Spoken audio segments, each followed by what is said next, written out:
I would like to call to order the Senate Committee on Health and Human Services for April 22nd at 3:35 with a roll call, please. Senator Hardy. Here. Senator Harris. Here.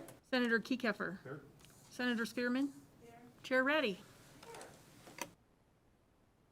Okay, we've got everybody here today. Just as a reminder to the public, this is for the Senate Committee on Health and Human Services, our first meeting where we have some folks in person. It's very good to see you all in person, and I will say that to all my legislative elected colleagues, but particularly to Ms. Kamlasi and Mr. Robbins. We have missed being in the same room with you, so it's good to see you both. So with that, we want to make sure the public still knows that you can participate virtually. You don't have to be here in person. If you're watching this, you've probably already figured that out. But if you're having any troubles registering, doing any kind of public comment, anything like that, please go to the legislative website. There's a help tab on every page, and we'll make sure that you figure it out. If you're struggling, feel free to reach out to anybody on the committee, and I'm sure that they will help you to be involved. Today, we've got two bills that we're going to hear, Assembly Bill 119 and Assembly Bill 426, and we are going to go in that order. And so with that, I'm going to go open the hearing on Assembly Bill 119 and invite Assemblywoman Thomas to present the bill. Thank you, Chair Ratty. And for the record, I am Assemblywoman Claire Thomas, representing Assembly District 17 in beautiful North Las Vegas. I'm introducing Assembly Bill 119, which revises provisions relating to the Maternal Mortality Review Committee. Before I begin, I would like to point out two exhibits which you can find on Nellis. First, you'll find a link to a CDC report on racial ethnic disparities in pregnancy-related deaths. Please look at the tables on pages 763 and 764. Additionally, Kira Morgan, state biostatistician from the Department of Health and Human Services, provided an exhibit with additional information on disparate impacts of severe maternal morbidity and maternal mortality on people of color. Both Ms. Morgan and her colleague, Vicki Ives, Section Manager of Maternal, Child, and Adolescent Health at DHHS, will be available to respond to any questions later. With me today is also my daughter, Edina Flathen, who will share her personal story later. In 2019, the Nevada Legislature clearly recognized unnecessarily high rates of maternal mortality in the state when it established the Maternal Mortality Review Committee, in short, MMRC. At the time, Nevada was one of only a handful of states without an MMRC. These committees identify and review maternal mortality and maternal death that happens within 1 year of pregnancy, as well as trends in severe maternal morbidity or significant complications that arise from a birth but do not lead to death. Based on these reviews, the MMRC is tasked with developing recommendations to prevent maternal mortality and morbidity and disseminating them to healthcare providers and the public. Not much has changed since 2019. Maternal mortality rates remain high in the United States and Nevada. Nationwide, an estimated 700 women die of pregnancy-related causes each year, and 65,000 women experience serious health complications, rates nearly double those of other industrialized countries. Today, I bring Assembly Bill 119 before you to acknowledge and begin to address a significant issue that is also deeply personal: racial and ethnic disparities in maternal mortality. While Black women make up 11% of Nevada's population, they account for 33% of pregnancy-related deaths. Native American women represent just over 2% of the state's population and account for 22% of pregnancy-related deaths. Rates of severe maternal morbidity among Black, Asian, Pacific Islanders, and Native American women are equally distinct, at twice the rate of white women. Assembly Bill 119 aims to address this unacceptable reality by requiring the MMRC to identify and review disparities in the incidence of maternal mortality in Nevada through analysis on race, ethnicity, age, and geographic region. It is my hope in proposing this bill that the MMRC will take a deeper look at these very real issues and provide concrete policy recommendations to reduce disparities that we can implement to protect and improve the lives of Nevadans. I want to mention we amended Assembly Bill 119 on the Assembly side to clarify the intent of the bill, revised certain terms, and removed an analysis of preventable infant deaths from the bill. We found that while disparities in fetal infant mortality should be analyzed, the MMRC is not the appropriate entity for this purpose. The amendment also added the advisory committee of the Nevada Office of Minority Health and Equity to the entities of the MMRC should collaborate with in order to develop and submit a biennial report to the legislature.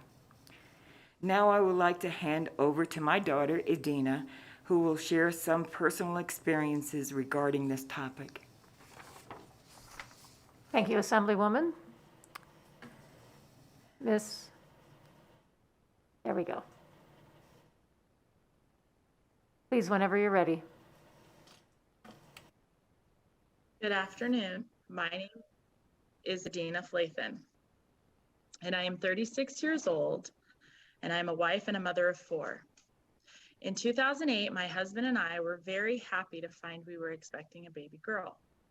I went through much of my pregnancy with prenatal care and joyfully prepping for the arrival of our daughter. I had been ill most of the time, but I would just chalk it up to morning sickness. I started noticing a lot of swelling in my feet and ankles and would always ask my OB if this was normal. And he would just brush it off and say it was probably hereditary and that my mom probably got swollen hands and feet when she was pregnant, and that's why. That always sounded a little off to me because as a new mom, I was reading everything I saw, so it didn't sound normal. But he was my OB and he went to medical school, so I just listened. It wasn't until about 2 weeks before my due date that someone finally noticed something was wrong. I was under the care of another nurse practitioner as mine had left on vacation. And while seeing someone new worried me, she actually became one of my biggest blessings. We asked if the swelling was normal, and she automatically said no and ordered blood work and a 24-hour urine test. The next day, I received a call and was told that I had preeclampsia and I needed to start the process right away for delivery. They let me try as long as possible to deliver on my own, but ultimately my blood pressure went too high and our healthy baby girl was delivered via C-section. If it had not been for the care and the quick thinking of my new nurse practitioner, I would have been in grave danger. I went on to have another healthy baby with no complications in 2010, and what I thought was a perfect delivery until I had gotten pregnant with my 3rd child, and we had found out this one was a boy. We were very excited, and I had been extremely sick once again, but other than that, all seemed well until an ultrasound revealed that I had placenta previa. As a precaution, I was to be monitored every 2 weeks, and at 27 weeks, while preparing to go shopping with my husband, I heard a pop, which was followed by a lot of pain. My husband decided I needed to go to the hospital, where lots of tests were run and a lot of head scratching, trying to figure out what had actually been wrong with me. I started early labor, but they were able to control that with medication. Early in the morning, my high-risk doctor actually called and told the nurses that she was coming in because she was concerned that I had been bleeding internally. Everything after that is a bit of a blur, but I was told that my uterus had ruptured due to a poor surgical procedure with my second child. My OR doctor was very angry and said it was a miracle that I actually lived.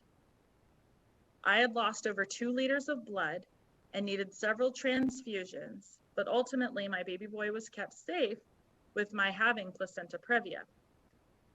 Other than an early delivery, he has grown into a very spunky child with no developmental issues at all. I should also mention that due to the work of my OR doctors, I was able to get pregnant one last time, which, if I'm being honest, was a complete and total surprise. And I delivered another healthy baby girl who is now 11 months old. I am thankful for the doctors that did not push my concerns aside and provided me with proper care. Thank you for your time and willingness to listen to my story. Well, thank you for being here to share your story. And it sounds like, Assemblywoman, you have a wealth of blessings when it comes to grandchildren. Fantastic. All right, any additional components to your presentation? Just in closing, Assembly Bill 119 will ensure that the Maternal Mortality Review Committee has a clear mandate to review health disparities related to pregnancy and birth among women of color in our state. In doing so, we, the legislature, may make policy changes that provide for better outcomes for our mothers and their babies. I respectfully urge you to support this measure. Thank you. Thank you. All right, I'll open it up for the committee. Does anybody have any questions? Senator Spearman. Thank you, Madam Chair. Thank you, Assemblywoman. So are there some specific areas that we should possibly look at? Unfortunately, your daughter's story was very touching, but it's not the first time I heard it. One of my sisters, same thing. Unfortunately, she had a miscarriage, and she almost died too. So what policies should we be looking at? And I know when we start talking policy, invariably it also means finance, dollars. So talk to me about policies. Thank you, Senator, for the question. As far as I have researched this information, I'm looking at, as I said in the statement, that with the MMRC, we're giving them the mandate to assess all the information when we have disparities among our Black and Indigenous women who, unfortunately, some that will die and some that will have complications, to get this information. And luckily, we have DHHS also waiting in the wings here to give any detailed information that you would need to assess this, this provision in with MMRC so that they can collect the data. And, you know, just like everything else that we have in life, if we don't have the data, we cannot assess the tools that we will need to submit policy or legislate policy. So I've talked to several people from around the country. One of the things that I keep hearing is cultural competency training while in med school. There's there's cultural competency, and then there is the culture of medicine, and sometimes those two don't quite agree. So would that be, with that policy, do you think it would help? And Assemblywoman Claire Thomas, for the record, yes, ma'am, that's one of the biggest issues that we have in medicine right now, that a lot of our healthcare providers are not looking at women of color. They're putting us all in the same capsule, and they should not, because we have different lifestyles, we have different growing up in different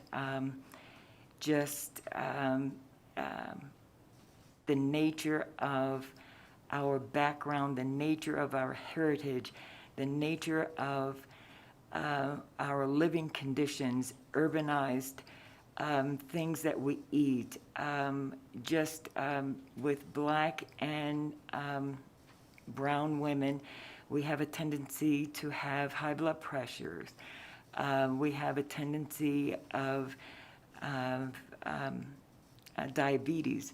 So those things should be taken in consideration when they look and evaluate our health conditions. So you are right, and a lot of the agencies that I have been in touch with, who are also, as I stated before, the maternal mortality committees, this is one of their biggest issues, getting that information out. So not only for our healthcare providers, but for our community in general. Thank you. Thank you. Additional questions from the committee? Senator Kiefer. Thank you, Madam Chair. Nice to see you, Assemblywoman. Thank you for joining us.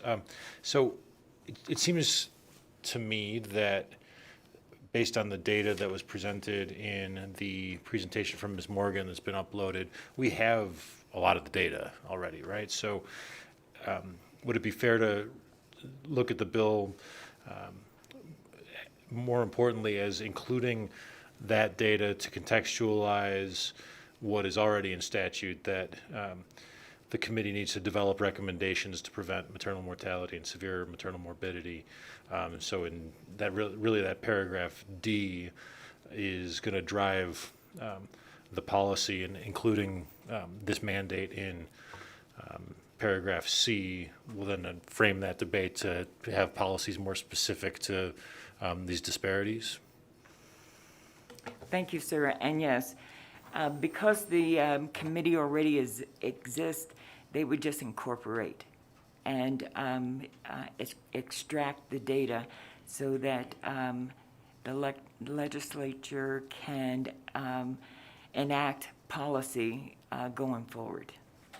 Thank you. It seems the one piece data set that's not included in the report from Ms. Morgan is geographic based. Do you know if that data is already collected, or if it's just not included in this report?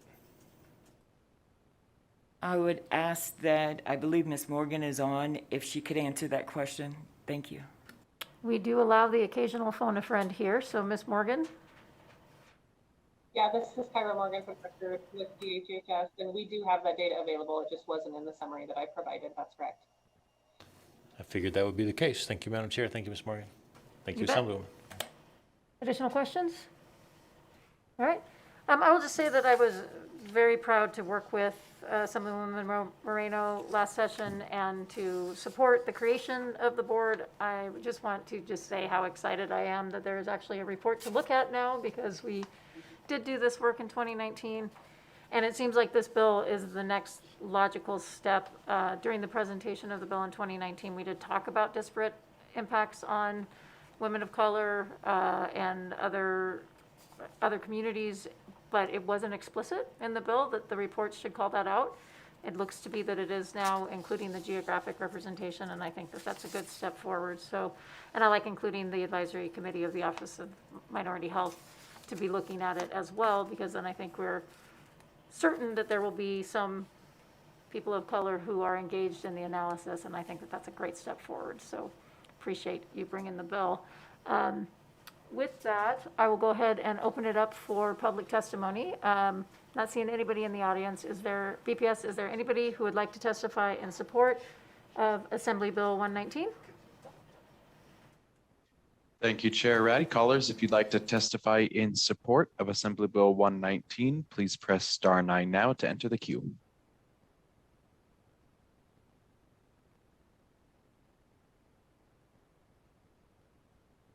Will the caller with the last 3 digits of 362 please state and spell your name for the record? You may begin now. Thank you, Madam Chair. For the record, my name is Katie Robbins, Katierobbins, and I am here on behalf of Planned Parenthood Votes Nevada, and we would like to voice our support for AB 119.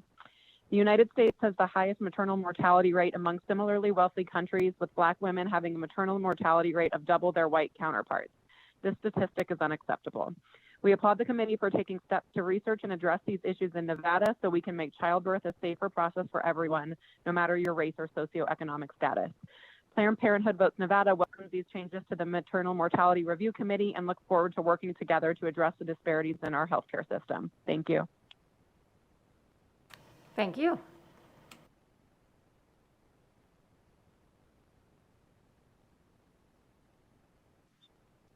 Will the next caller with the last 3 digits of 938 please state and spell your name for the record? You may begin.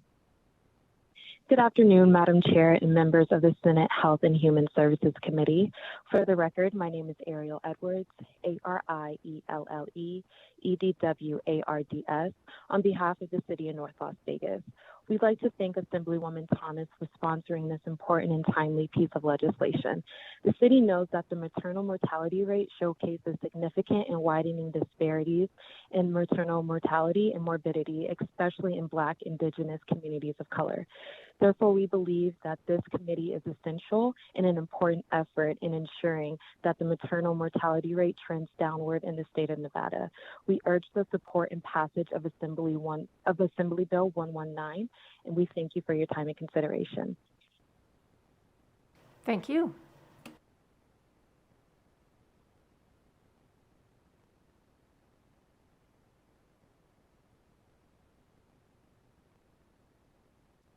Will the next caller with the last 3 digits of 222 please state and spell your name for the record? You may begin.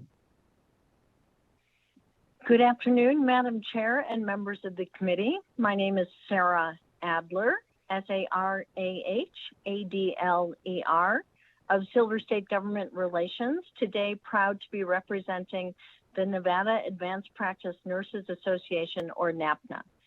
NAPNA extends its appreciation to the bill sponsor for bringing AB 119 in its amended form. And I personally thank and honor the bill sponsor and her daughter for sharing that compelling testimony that places a spotlight on why this bill is so important. NAPNA has members who specialize in maternal health and obstetrics, providing care to Nevadans of all demographic groups. Thus, the work of the Maternal Mortality Review Committee is important to APRNs in their practice. Moreover, NAPNA is highly focused on the health of Nevadans from a public health perspective. The research, analysis, and collaboration among healthcare providers, the MMRC, and the Advisory Committee of the Office of Minority Health and Equity that AB 119 assures will occur, that collaboration will produce data on which priorities for public health policy and action, and as Senator Spearman noted, needed funding can be focused. Thank you for this opportunity to voice NAPNA's support for AB 119. Thank you.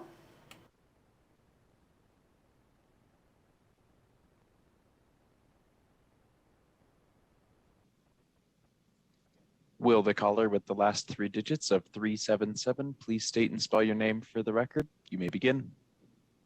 Good afternoon. My name is Deshaun Jackson, DASHUNJACKSON. I serve as the Director of Children's Safety and Welfare Policy with the Children's Advocacy Alliance. When the Alliance stands in support of Assembly Bill 119, we believe that the development of the Maternal Mortality Review Committee is essential to ensuring that all mothers and youth are being taken care of. Thank you so much to the bill sponsor and committee members. Thank you.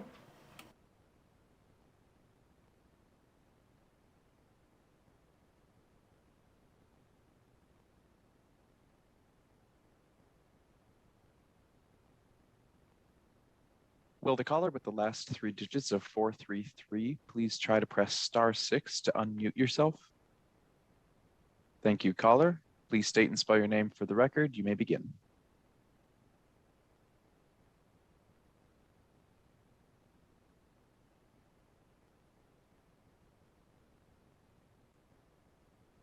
Once again, caller with the last three digits of 433, please state and spell your name for the record. You may begin.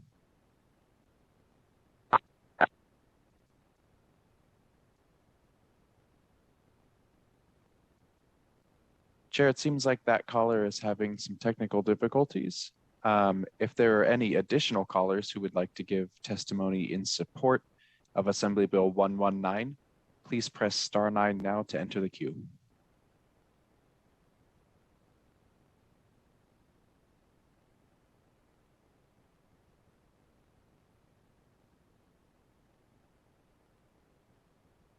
Chair Ratty, would you like me to try to prompt the caller that was having difficulties again?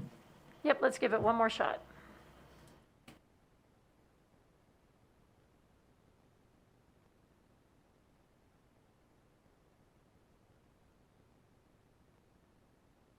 Once again, caller with the last three digits of 433, please state and spell your name for the record. You may begin. Hello. Thank you, Chair Ratty and members of the community. This is Amber Falgo. That is spelled AMBERFALGOUT. I apologize. I was having trouble unmuting and I'm dealing with a 4-month-old. I'm the Northern Nevada manager with Battleborn Progress, and I'm calling because we are in support of Assembly Bill 119. I call in part as that role, but also because I am a mother and I have 2 biological children, one who is 4 months old. And in fact, with that pregnancy, I had a couple complications. And so I know how that can go. It's incredibly frightening and difficult to work through.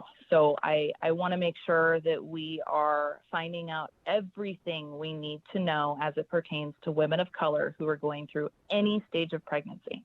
We desperately need this bill to pass.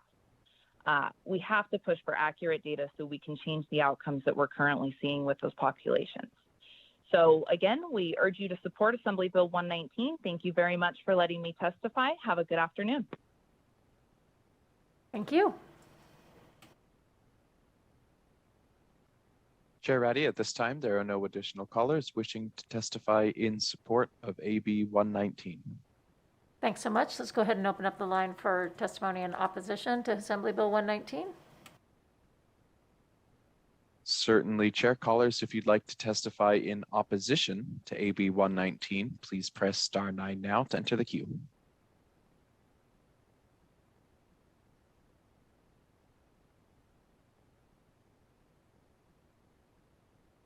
Once again, if you'd like to testify in opposition to AB 119, please press *9 now to enter the queue.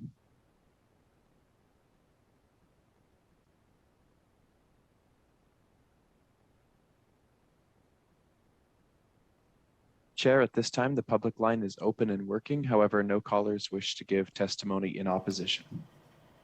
All right, thank you. So let's go ahead and move on to neutral testimony on Assembly Bill 119.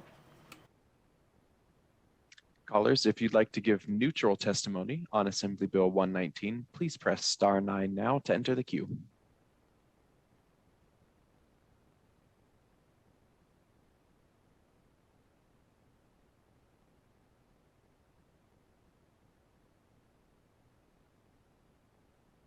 Thank you, Chair. At this time, no callers have indicated that they would like to give a neutral testimony. Thank you.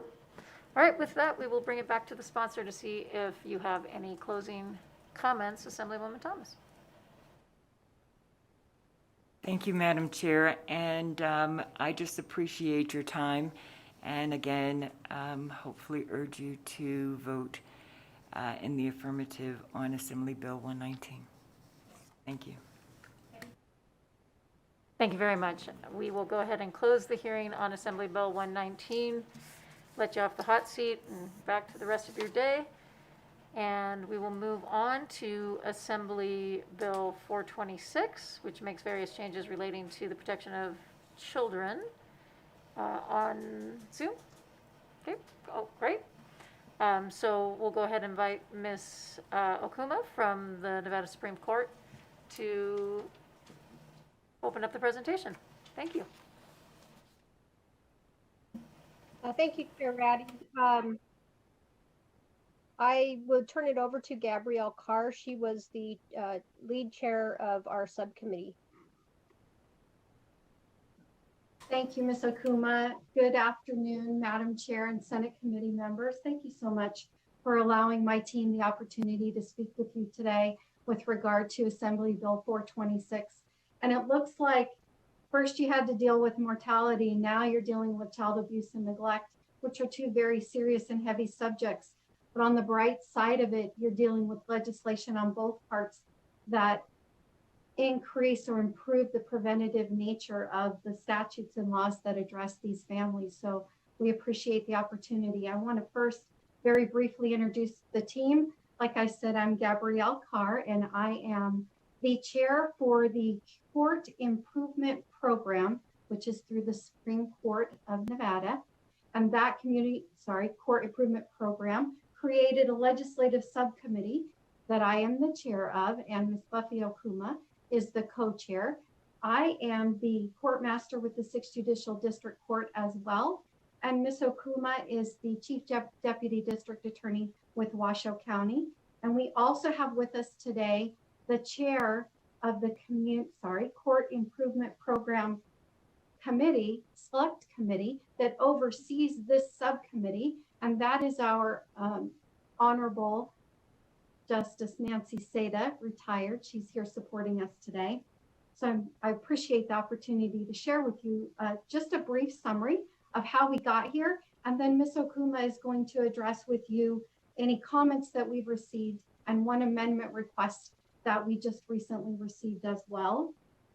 With regard to this subcommittee, as you may or may not know, the Court Improvement Program is a statewide program that coordinates with every district within the state to improve outcomes for families in child abuse and neglect situations. And you should have two documents before you, and they are uploaded into Nellis. One is the subcommittee member and participant list. That is a list of approximately 45 stakeholders throughout the state. It includes judicial officers, administrators, child welfare workers, attorneys, a variety and a huge demographic of stakeholders that deal with child abuse and neglect cases. That subcommittee unanimously agreed to the proposed changes that are presented before you under Assembly Bill 426.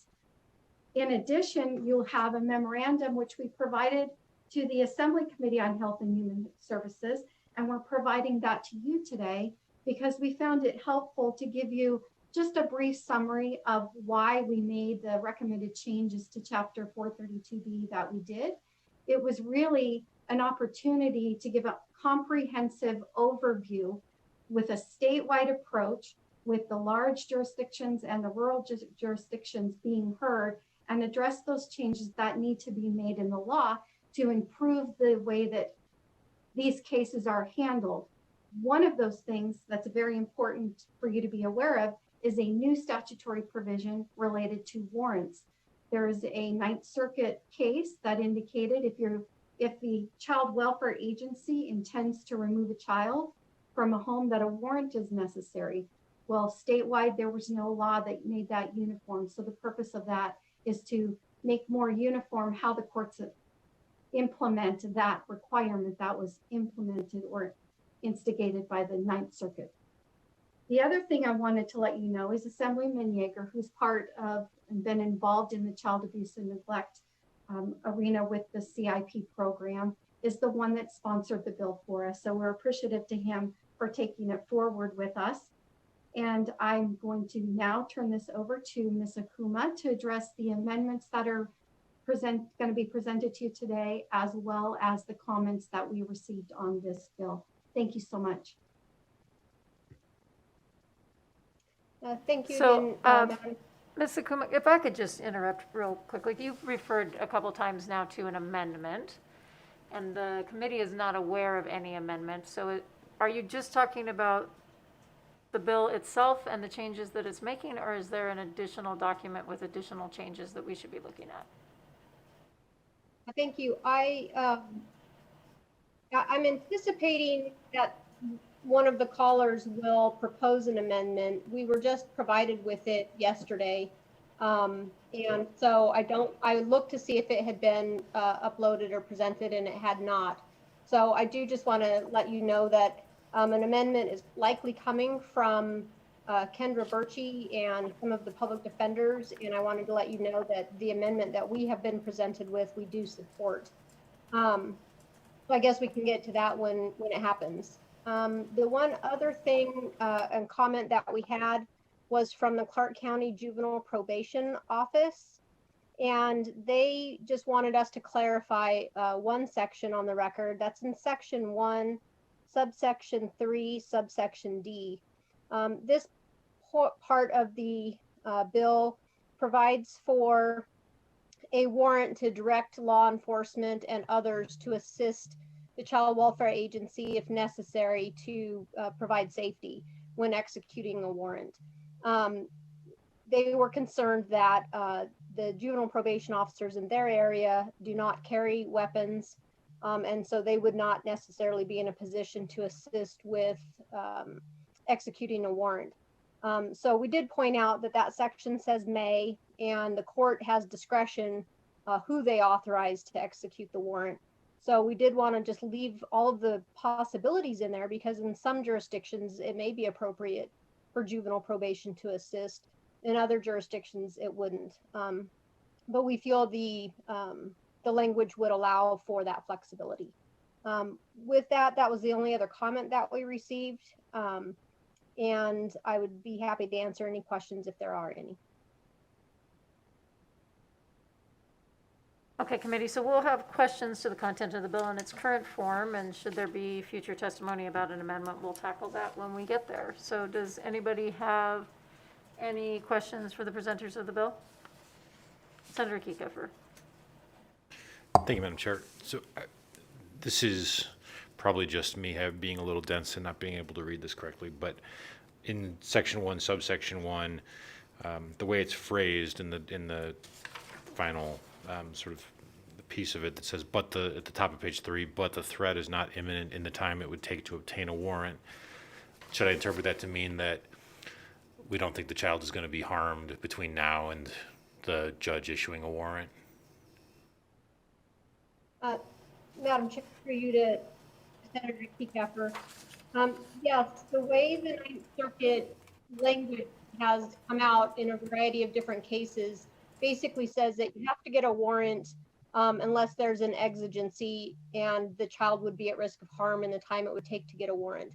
Now, we've left the language as it is in that respect because in some jurisdictions, a warrant can be obtained very quickly based on the technology that they have. In other jurisdictions, it can take quite a bit longer to be able to obtain a warrant.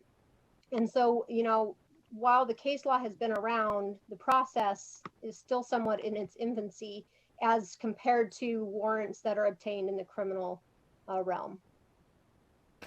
But this language wouldn't prohibit placing a child in protective custody if they are in immediate jeopardy, right? That's correct. And Madam Chair, again, through you to Senator Kiefer. You can go direct. Yes, we have plenty of circumstances where an exigency exists and the child is immediately placed into protective custody. Thank you. And so I'm just going to go ahead and follow up on that question. So in that circumstance, do they get the warrant sort of after the child has been placed in protective custody, or is the warrant at that point moot and we don't do the warrant at all? Madam Chair, if there's an exigency and the child's immediately placed into protective custody, there is no subsequent warrant. In any case, whether there's a warrant or no warrant, a hearing has to be held within 72 hours. Usually the hearing is held much shorter than that. And then that hearing has notice to the parents. They're provided counsel in most cases, and it's all before the court with a notice hearing. Great, thank you for the clarification. Additional questions? Senator Spearman? Thank you, Madam Chair. So I just see where it says it relates to children. So the question would be, we have a number of children who are in unsafe conditions because of sex trafficking. So would that fall under here, or are we just talking about those who are in familiar situations?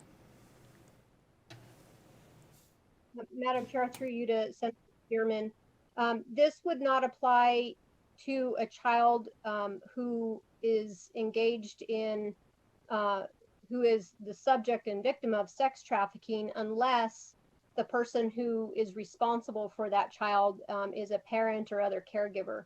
So there are circumstances under 432B that come within that, but there are other circumstances that don't. So Chapter 432B only deals with children who are at risk of abuse or neglect by a parent or other person responsible for their welfare that has a very specific definition. So sometimes yes, and sometimes those cases fall outside of 432B. Senator Hardy? Thank you, Madam Chair. I'm just trying to put my head around the child who knows that they're going to be put somewhere else, and I'm sure you've run into this where you are going to take the child, put them in a foster situation, and if you give them 2 or 3 or 4 days notice, they have a way of acting out or running away, or I mean, how do you handle that where the child knows, or is this a secret from the child and the parents know, or do the parents escape with the child sometimes because they know the child is going to be taken away from them? That's the dynamic I'm not sure I understand. But thank you, Chair Ratty, through you. Those circumstances do happen, but they are fairly rare as it relates to the circumstance of a warrant. All of the jurisdictions are obtaining warrants currently and have been for several years. However, we just didn't have a mechanism within the statute. What happens in terms of executing the warrant, though, is once the worker obtains the warrant, they attempt to execute it quickly. Sometimes between the time of obtaining the warrant and going to execute it, the family does disappear, and they use all of their resources to try and locate that family to execute the warrant. But in those cases, or in the exigent circumstance, there's not like a notice given to the child before the social worker shows up that we're coming. And the same with the parents. They generally go provide the warrant and place the child into protective custody right then. But yes, there are some cases, both with warrants and without warrants, where the family will get an indication that it might be happening and will attempt to flee with the child. And we do have a few of the older children who do sometimes run away.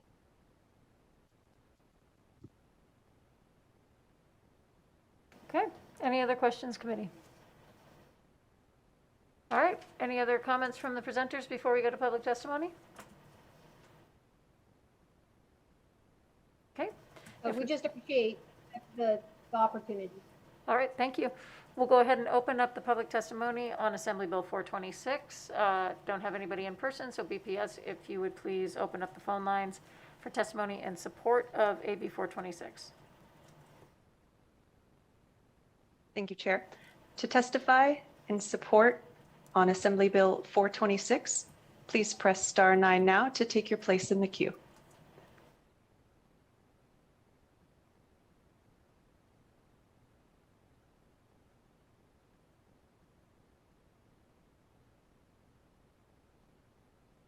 Caller with the last 3 digits, 377.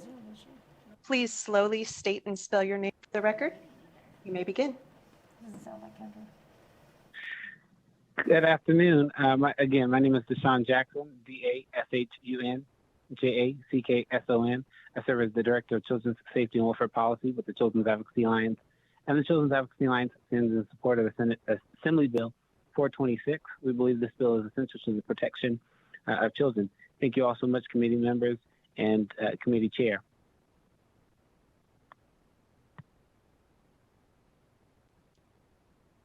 If there are any other callers who would like to testify in support on Assembly Bill 426 at this time, please press star 9 now to take your place in the queue.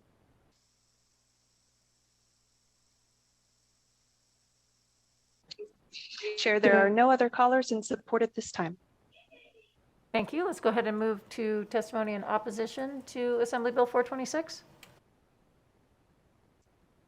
To testify in opposition on Assembly Bill 426, please press star 9 now. Take your place in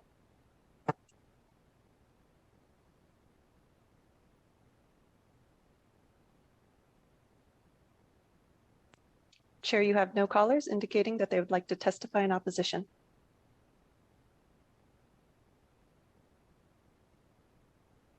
All right, thank you. Good afternoon.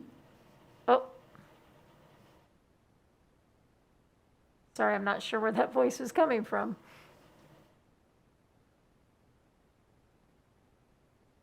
All right, well, we're going to go ahead and move on to neutral testimony, and I believe we have Ms. Tusi who would like to testify in neutral, so she is on the Zoom. Please go ahead. Thank you so much, Chair. This is Alexis Tusi for the record, ALEXISTUCEY, Deputy Administrator with the Division of Child and Family Services, and I'm here to testify in neutral for this particular bill. I wanted to first say a big thank you to everyone that's been working on this bill over the past year with the Court Improvement Project. These are things that certainly assist us in the process, and again, just appreciate everyone's hard work through this process. So thank you so much. Good afternoon, members of the committee. Good afternoon, members of the committee. This is Justice Hello. Nancy Seda. Hello, Justice Seda. How are you? I'm sorry, I had some technology issues coming into the hearing. Well, we are. I wish to offer testimony in strong support of AB 426. So, Justice Seda, if you could just hold on for a minute. We're just finishing up neutral testimony, and then we will come back to support and make sure that we get your comments on the record, okay? Thank you so much. You're welcome. So, BPS, do we have anybody who'd like to testify in neutral? Thank you, Chair. If there are any callers who would like to testify in a neutral position on Assembly Bill 426, please press star 9 now to take your place in the queue.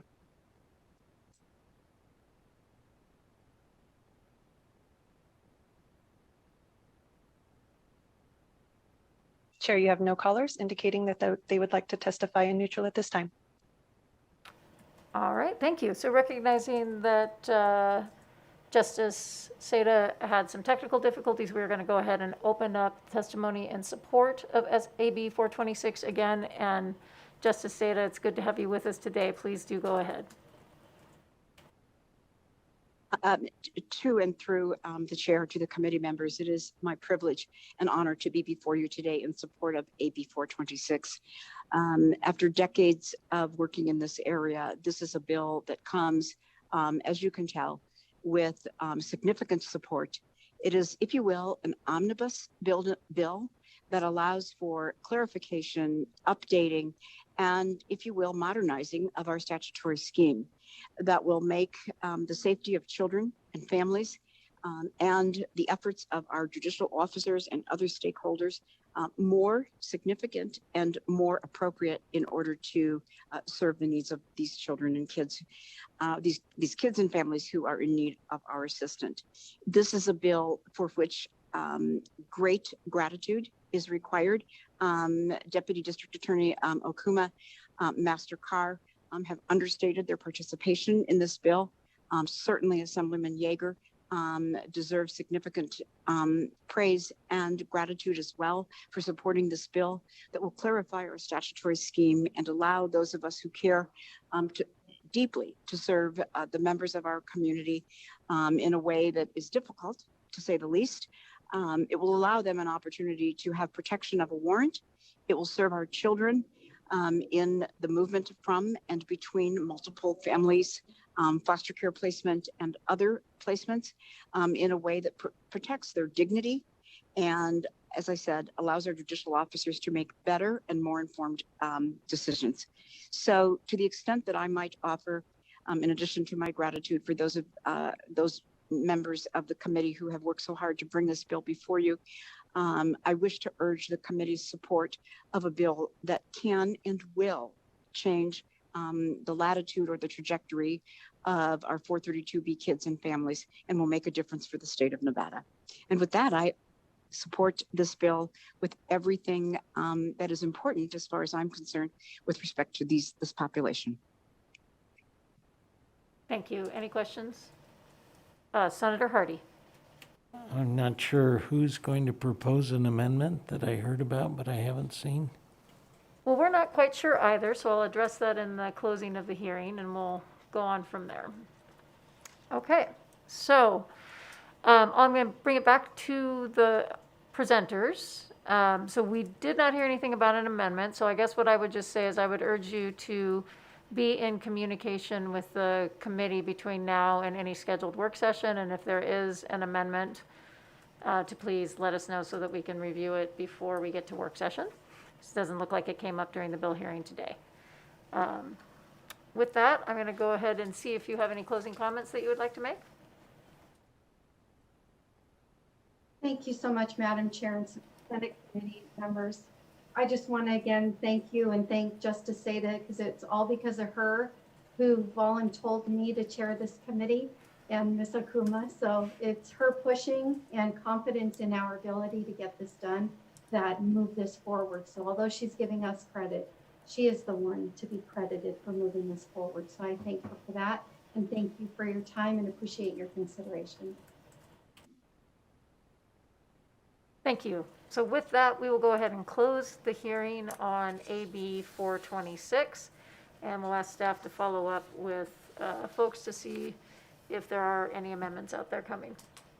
Okay, so with that, we're going to go ahead and open up public testimony. Is there, BPS, is there anybody on the line who would like to make public comment? Sorry, I should have said public comment. Thank you, Chair. If you would like to provide public comment, please press star 9 now to take your place in the queue.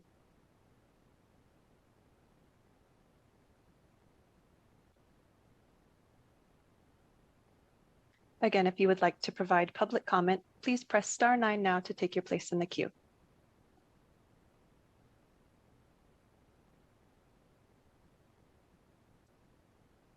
Caller with the last 3 digits, 072, please slowly state and spell your name for the record.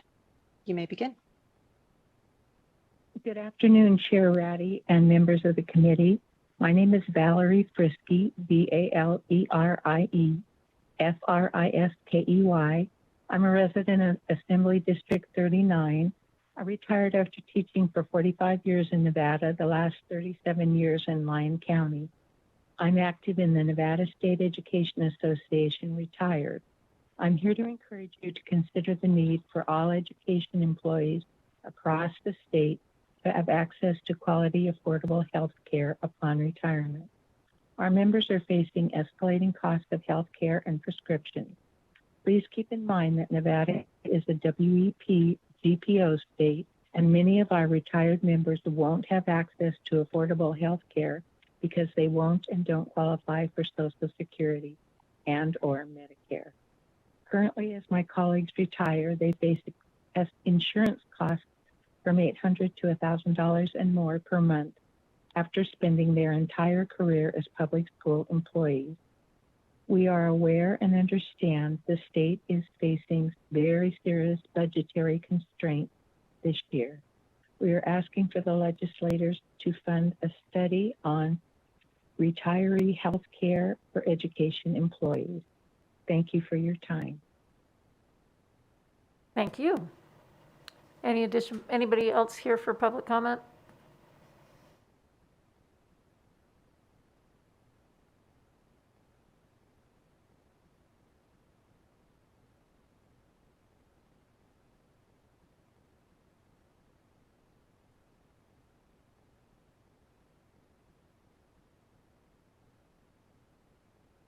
BPS, do we have anybody else on the line for public comment?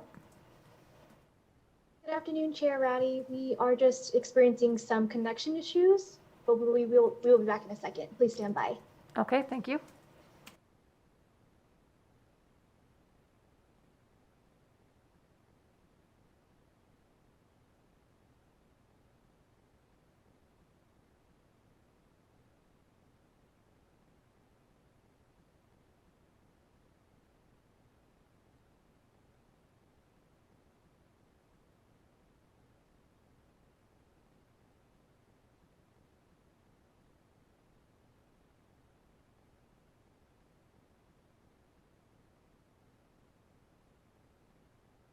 Caller with the last three digits of 318. Please slowly state and spell your name for the record. You have 2 minutes and may begin. Good afternoon, Chair Ratty and members of the committee. This is Kendra Bertschy, KendraBertschy with the Washoe County Public Defender's Office. And I apologize, I did not call in during the testimony for AB. I apologize for Ms. one of Bertschy, the assembly bills. Ms. Bertschy, I'm going to interrupt you. Could you just hold for a second? I think we've actually lost the presenters of the bill. And if we don't have them, I think we'll probably not do the testimony on 146. So we're just going to go ahead and take a 1-minute recess. But if you would just stay on the line, I'd appreciate it. Thank you.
Okay, I'm going to call Senate Health and Human Services back into session. And so a little unusual, but my preference would be to get all the information for the committee today so that they can consider it before we get to a work session.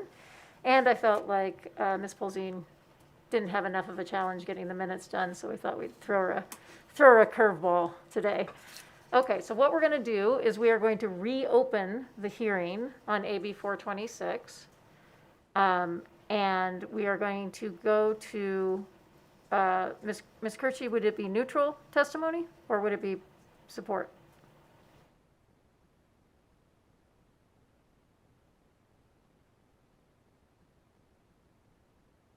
I apologize, Senator Ravi. Did you ask me, Kendra Birchie? Yes, would your testimony be in neutral or in support? And Chair Reddy, for the record, Kendra Birchie with the Washoe County Public Defender's Office. I believe we're still in support of the bill. The proposed amendment is just to clarify there's some language change from the BDR to then the actual bill draft that was adopted by the Assembly. Okay, so we're going to put your testimony in support, and then please go ahead. Thank you, Kendra Birchie, for the record. And I want to thank the sponsors and all the stakeholders who worked extremely hard on AB 426. My amendment is just regarding Section 4, subsection 1A, where it states if the person responsible for the child's welfare, that's the individual who's allowed to consent for the child to be placed into protective custody. We had agreed upon it that instead of the person responsible for the child's welfare, that it needs to be the parent or legal guardian. So I have an amendment that I've drafted. I sent it over to the sponsors, and I don't know if they adopted it, but I'll send it to the committee. And the reason that this amendment is necessary is it clarifies who can consent to protective custody, and it complies with the Constitution, as well as it is the agreed upon language that the stakeholders had discussed during the negotiations for this bill. Thank you so much. Okay, since we're doing it verbally, I just want to make sure that we have it right. So we're on page 6, section 4, sub A, line 14. If the person responsible for the child's welfare is the phrase that you want to replace with the parent or guardian? Correct, Kendra Birchie, for the record. So that would read it, if the parent or legal guardian consents to the child being placed in protective custody. Okay, great. Any additional testimony, Ms. Birchie? Kendra Birchie, for the record, no, thank you. And I just want to thank your staff and everyone for their hard work on this bill and making sure that we're able to navigate during these lovely Zoom and telephonic hearings. So thank you. You bet. Okay, I'll go back to the sponsor of the bill. Do you have comments on the amendment now that we're clear on what the amendment is? Would the sponsors of the bill consider that to be a friendly amendment or have anything else they'd want to add? Thank you, Madam Chair. This is Gabrielle Carr for the record. That amendment that she raised is actually language that we originally proposed in our bill draft request. It was just an oversight in the transition from the bill draft request to the actual bill. So our team with the unanimous consent still exists on that amendment. Okay, great. Thank you. And any questions from the committee? It looks like they're turning the lights off on us, so. All right. Okay, no additional questions from the committee? With that, just a light, gentle reminder to everybody who out there who may be watching that if you do have an amendment, our typical rules are that we should be getting it 24 hours in advance in writing and know who it's coming from so that we are able to process it as a committee. I would expect this on deadline day. I would not necessarily expect this most of the other time. So just a gentle reminder to folks to please get us your amendments in advance to the staff. It is okay. The amendments don't have to come from the sponsor. They can come from whoever is suggesting the amendment as well. So with that gentle reminder, we're going to go ahead and close the hearing on AB 426. We've already done public comment. Just a couple of reminders. Our next meeting will be Tuesday, April 27th. So far scheduled on the agenda for that day are AB 138, AB 344, and AB 430. We are having a brief planning meeting this afternoon. We might throw one more bill on that, so just keep your eyes out for a revised agenda, because I know this is a committee that does their work ahead of time.